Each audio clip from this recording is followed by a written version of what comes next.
সাবেক আইনমন্ত্রী শফিক আহমেদের জানাজা অনুষ্ঠিত হচ্ছে তার ইন্দিরা রোডের বাসভবনে। সেখানে এই মুহূর্তে আছেন আমাদের সহকর্মী আখতারুজ্জামান। আখতারের কাছ থেকে জানতে চাইব জানাজা কখন শুরু হবে এবং পেছনের যে পরিস্থিতি দেখতে পাচ্ছি তাতে জানাজা মনে হচ্ছে যে শেষ হয়ে গেছে। জানাজায় কারা কারা অংশ নিয়েছিলেন এবং কোথায় দাফন করা হবে একটু বিস্তারিত জানাবেন।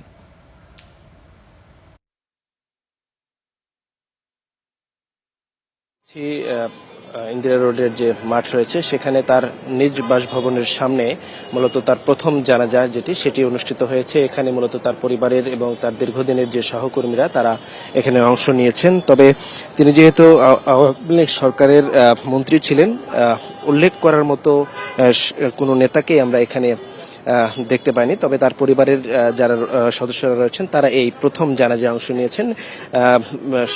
11টার পরে কিন্তু এই জানাজাটি অনুষ্ঠিত হয়েছে এবং দেখতে পাচ্ছেন যে জানাজা শেষে যারা পরিবারের লোকজন রয়েছেন তারা পারস্পরিক কথা বলছেন।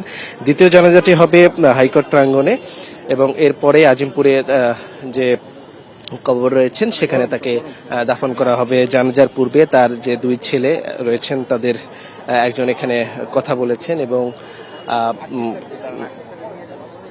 আনুষ্ঠানিকতা যে বিষয়গুলো থাকে সেই বিষয়গুলো সেরে জানাজার পরে এবং সকাল থেকে কিন্তু তার এই মরদেহটি তার যে ইন্দিরা রোডের বাসা ছিল সেখানেই রাখা হয়েছিল এবং তার যারা স্বজনরা ছিলেন তারা এখানে এসেছিলেন এবং সকাল থেকেই তারা সেই লাশটি দেখবার সুযোগ ছিল এবং এখনো দেখতে পাচ্ছেন নিশ্চয়ই যে তারা দেখছেন এবং এখান থেকে অল্প সময়ের মধ্যেই হাইকোর্টে নিয়ে যাওয়া হবে এবং সেখানে বেলা 1টার পর দ্বিতীয় জানাজা শেষে তাকে দাফন করা হবে। তো এই ছিল আমার কাছে সর্বশেষ। রঞ্জু।